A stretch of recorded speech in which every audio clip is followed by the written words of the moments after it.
brought to you by the 100 Club of Arizona. We are a nonprofit organization that supports law enforcement and firefighters throughout the state. Our goal is to bring some insight into the day-to-day experiences that men and women of public safety face on a regular basis. Welcome to the Call Podcast.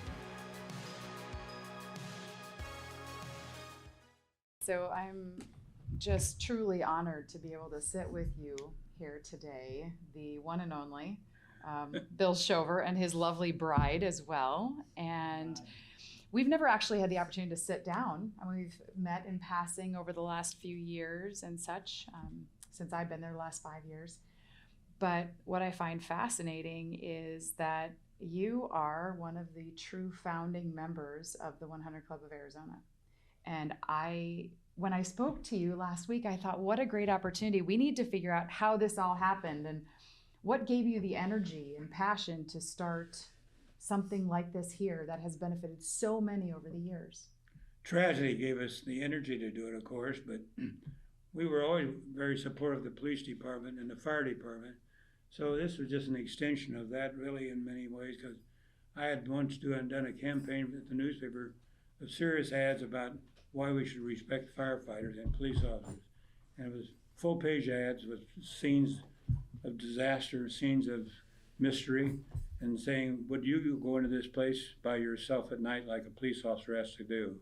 So like you were saying, so basically you said, all right, we need to do something because some tragedy has happened. And so you put an ad in a newspaper, and it was basically just saying, hey, to the citizens, right? To the community the ad members. Preceded the campaign. Okay. The ad preceded some area we had in Phoenix where people were knocking the departments.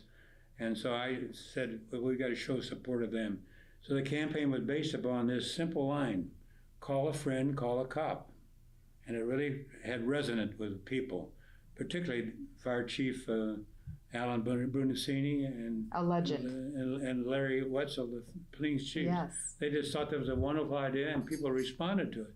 And along came this tragedy, so it just kind of melded into it, really. Wow. So I was lucky enough to be asked by someone who started the idea. I didn't start the idea. I think it was a man named Kenny Patton, that people know it but know Kenny Patton. He had a little advertising agency in town, and he was shocked when this whole series happened, and he went to his friend, Ira Lavin, who was the owner of KXIV Radio with Dick Van Dyke. They were co-owners of KXIV. Really? People didn't know that. I had no Van Dyke idea. lived here. And so then they came to me because we had the newspaper, and the newspaper was the powerful organ at that time. We really dominated television and certainly radio. And so they said, can you guys help? And I said, sure, of course we'll help, and I'll help personally. So I got a couple of friends of mine to come along with this thing. So we ended up with 6 people behind all effort. I mentioned first, of course, Ira Lavin and Kenny Patton and myself. And then Kenny Patton brought along one of his clients, Frank Peck, who was the head of Pepsi-Cola bottling here in town. Frank said, yes, I'll support it too. And then along came another fellow named, I guess the next one, if I could think of the name right now, was in line with Frank Hayes Birch. And he had a reason for this. Frank Hayes Birch was a prominent lawyer in this town. Birch and Crackhill is a law firm. But he said, my gosh, this fits into my life, something I didn't know about Frank Hayes Birch. He was the father, his father was the first police officer killed in the line of duty in many years. He was killed in 1928. Working with the Phoenix Police Department. Mm-hmm. And he had never talked about it, but we hadn't had a death in 40 years in the Phoenix Police Department. So he said, of course I'll support my father's memory. And then the next person was Frank Middleton. He was a prominent insurance executive in town, and he supported financially too. They all supported financially. But beyond that, they supported with their effort to mobilize other people to do something to help people in stress, the families in stress. And so after the death of these 2 officers, it just seemed natural that we were going to have a support force behind us, and they mobilized. It was a time when people didn't know a lot about charity, certainly for police officers and firefighters, but they mobilized, and from that point on, we had too many deaths, as you know, and so that's how it started. And as we mobilized, we gathered friends and others to put up $100. That's how we got the title of 100 Club. And back in, so this is in the 1960s. 1960s. Basically, that this all started, and it was here in Phoenix. And it was 6 gentlemen who said, we want to do something to make it better and to help these families that have experienced tragedy and losses in the line of duty. Because again, like you mentioned, 40 years, there was no deaths. Right. And then all of a sudden, there were too many. We found out that Detroit had a program like this, and Kenny said, I'll go to Detroit and find out how they did it. So Kenny Patton was a guy who really was a guy in service who no one ever gave any credit to for this effort. But he was the one who said, Shover and Lavin, get this thing started. And so that's how it all went out, and it became success. I guess you want to call it a success. It's a success in tragedy, I guess you could say that. Yes, it is, but it's an essential piece of the community and how the community is able to basically fund their efforts and desires to continue to help pay it forward to police officers and firefighters. If there wasn't this opportunity that you brought, with these gentlemen together, where would we be is the question. Well, how would they be getting the support that they need? Our first mistake is that we made it only for men. I agree. That is your There first wasn't. mistake. In the 60s, that was a thing that just happened in those days. Of course, yes. So I was emceeing a dinner one night when we had Dick Van Dyke speak, as a matter of fact, and Margaret Hance was in the audience. Margaret was the mayor at the city of Phoenix at the time, and she said, hey, Shover, I want to say something. So she was in the audience, she came up, and of course, Margaret was a funny lady, and she said, you don't have any ladies in this group. And I said, no, we're men bound together. She said, she pulled a check out of her shirt. She handed to me for $100. She said, I'm a member. And I said, well, we haven't voted on you. And the guys go, she's a member. So for $100. We're the first woman to become a member of the Phoenix 100 Club. And after that, women came and they became officers of the club and everything else after that. So we caught on after a while. I love that. Well, again, history, it starts in one place and evolves into something even greater. And again, where you started just supporting Phoenix PD and their losses continue to expand throughout the entire state. Right. Took on the fire department, took on guards and people like that. Anybody who was in public service defending in some way. We owed a debt to them, and this way we could do something not for them, they're gone, but for their family. Mm-hmm. And when we started the idea, we provided money, but we also provided support. I used to take kids of firefighters and people who had been killed to Suns games, and they would take them in the locker room and things like that. And we did personal things to make them feel like that they were loved.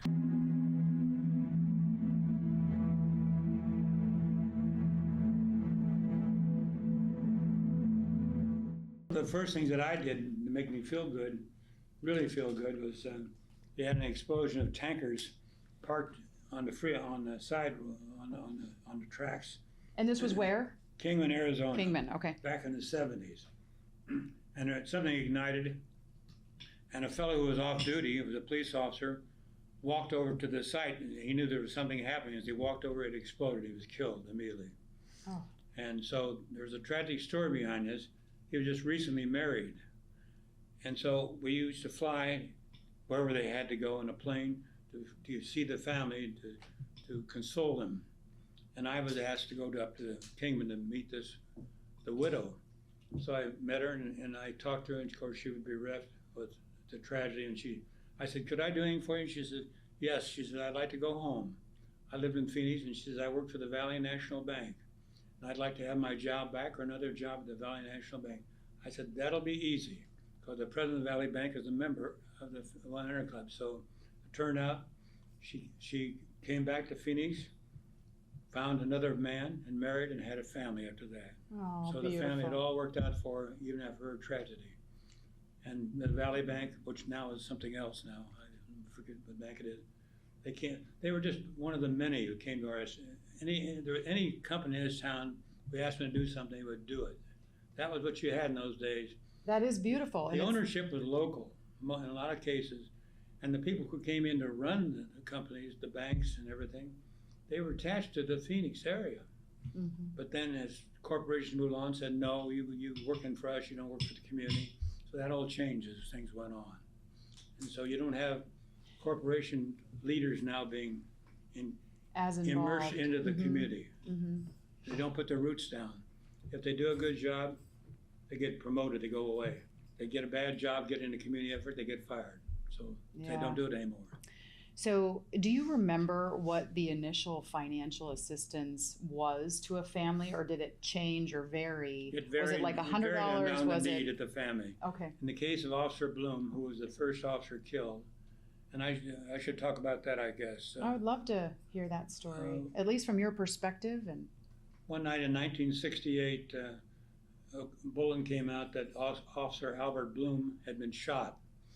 And of course it shocked the city. It was nothing happened like that in 40 years. So I was called to assist, and the first thing I found out that Bluhm had been trailing someone who had been in a camper, and there was an all points bulletin out for him, and so he was following this camper. He got to the camper and he called for help, and he says, "I'm going to open the door right now." He opened the door and the guy shot him with a shotgun. He was killed immediately. Geez. And Officer Dale Stone, Phoenix Police patrolman on a motorcycle, was called to the rescue, and he went to the rescue and he was killed in an accident. So we lost 2 officers that same night. So he was responding to the call. And unfortunately died in an accident. We lost 2 officers the same night. So one being shot and one from an accident. But they were taken care of by the Hunter Club, as it turned out. And so from that point on, we just hoped we didn't have to do anything to anybody, any families again, but it didn't happen, of course. Right. The life changed and more things happened. The city continued to grow. The frequency of deaths became a sad, sad thing. And so even though we were success at helping them, the tragedy didn't overcome what these people have lost their lives.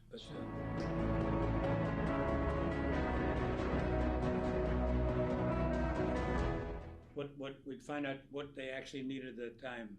And so some got quite a bit of money. Some public money just came in. People are sending donations to them. As a result of the news story. So we'd have someone assigned to take care of them. Usually it was a CPA, somebody like that who could really find out what their needs are. We had plenty of CPAs in our membership. And so they were the guys who were at the forefront of helping the family. And sometimes it was quite a bit of money, sometimes it was not, depending on what their needs were. But so these members, the CPAs, they would just donate their time and obviously the financial support. And then we also went into scholarships for kids too, sometimes quietly, sometimes through the club, but sometimes a member would adopt a kid or kids, and they'd put them through school without even maybe the kid knowing who was the donor of that. So we stretched out beyond just the club. Mm-hmm. So the scholarships. It was like a ripple in the water. Yeah, and that's kind of the way we've grown, is just whatever the needs are at the time. So the scholarships that you originally offered, were those to the children of the fallen officers? Right. Okay. Yes. Yeah. Okay. Or in some case, I think there was a wife or two who wanted to go to college, and we took care of them also. So that's great. So it would depend on the need. You couldn't write down a format. You had to take care of it on an individual basis. So, so we never failed anybody. We found the money somewhere. I just think that's amazing. And to think $100, to make a $100 donation back in the late 60s, that's a lot of money. That's $1,000 today, probably, right? And just to think of that commitment that people had and yet still have to this day is beautiful. And the fact that you guys are still here in the room with me, I just am. And you said, can I disclose your age? Sure. It'd be better if you did it, then I don't have to say that I did it. I'm 93 years young. Just getting warmed up, right? 93 years, that's incredible. I'm the last surviving of the original group that started. I'm the last surviving of a lot of things in this. No, but what she's referencing is the last surviving member of the 6 founding members, correct? Right. That's amazing. I just love that you have these stories to share, and that you've maintained that commitment from when it started to today. I mean, and then we had another angel in the group. His name was Buster Bonoff. Buster Bonoff was the impresario of shows in this town. He had the Celebrity Theater out on 32nd Street, and Buster became an advocate of this whole club, not only financially but in every way he could. So he would ask his performing artists to come in a day early before they would do their shows, and they would put on a personal show for us members. And we'd go to places like I wrote down, the Arizona Biltmore, Camelback Country Club, other places in town where they would give us dinners, and we'd invite the guests to bring in some members to bring in a guest, and then they become a member too. So we got more funds through that. And some of the people that we had perform for us include some you would not know. Victor Borge. Victor Borge was a pianist, a concert pianist who was a comedian. He was from Denmark.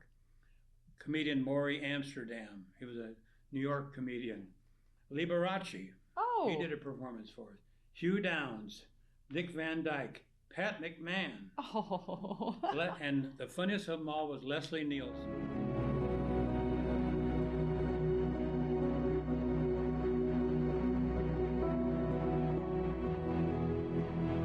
And I mentioned to both of you, Bill and Kay, when we first got here, how much I love a handwritten letter.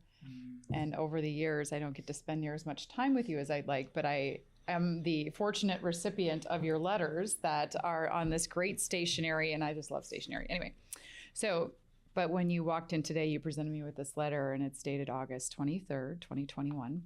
It says, "Dear Angela, more than a half century ago, 2 tragedies occurred in one night, taking the lives of 2 Phoenix police officers. It was a different time, a peaceful time somewhat.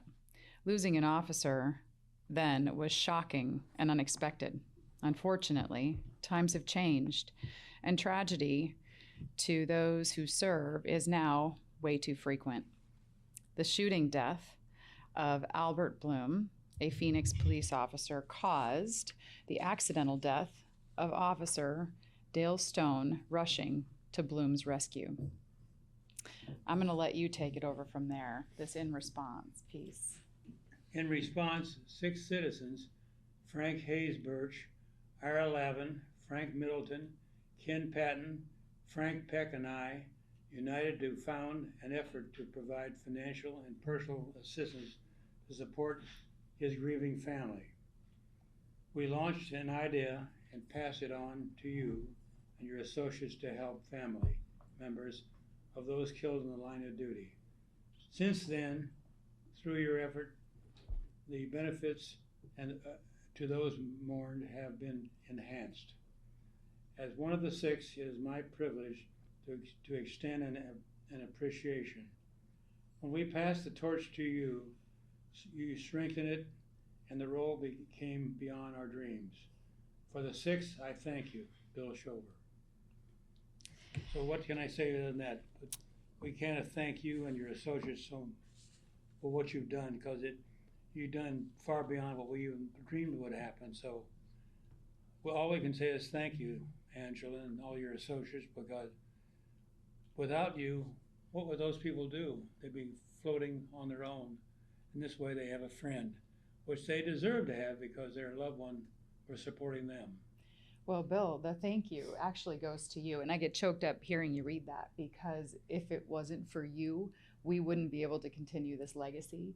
And, you know, I'm not in this alone. We have an incredible team. And if it weren't for the community support as well, we wouldn't be able to continue to do this over 50 years later. You know, what was born of a dream, you know, many years ago, and a passion and a way to pour some energy back into the community has transformed. I can't even begin to tell you how many lives. We'll never know, because it's like a rippling goes out to beyond just the family. People hear about this thing and they feel great because you've helped others, and they wouldn't do it themselves, but they knew that others would take that baton and go out and do what you do so well.